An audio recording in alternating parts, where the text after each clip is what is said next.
उसकी आंखों में नदी बहेगी, फिर उसके दिल में नदी बहेगी, और फिर वो हाथों से कुछ पैसा निकाल के देगा। बिना नदी आंखों में आए कोई पैसा वैसा नहीं देता।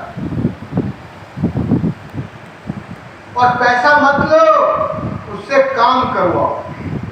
पैसा लोगे तो तुम्हें कुछ लोग बेईमान कहने के लिए आ जाएंगे।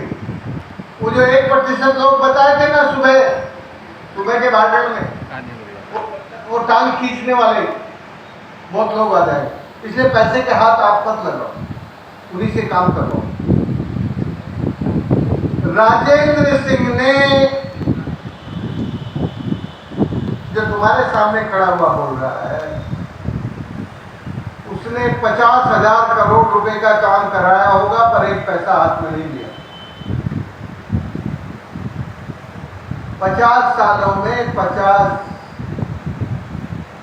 और यदि उसका इकोलॉजिकल इवैल्यूएशन करोगे तो खरबों में जाएगा।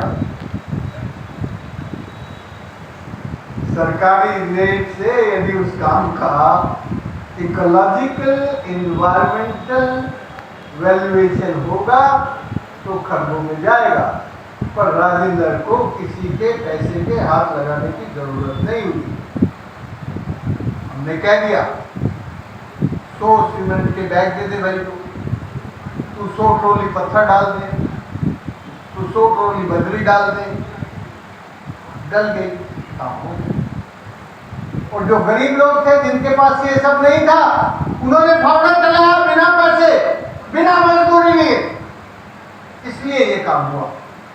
तो यदि नदी जिंदा करनी है तो चेतना जगाना सबसे पहला और सबसे जरूरी काम है।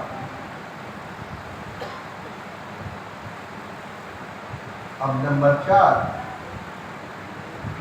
4 काम ये है कि नदी में कुछ सरकारी कानून लगते हैं, और तुम्हारा यूपी का एक इरिगेशन ड्रेनेज एक्ट है।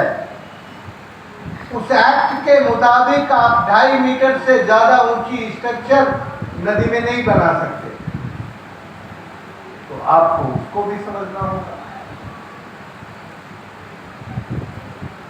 तब तुम्हारे नदी के काम होंगे।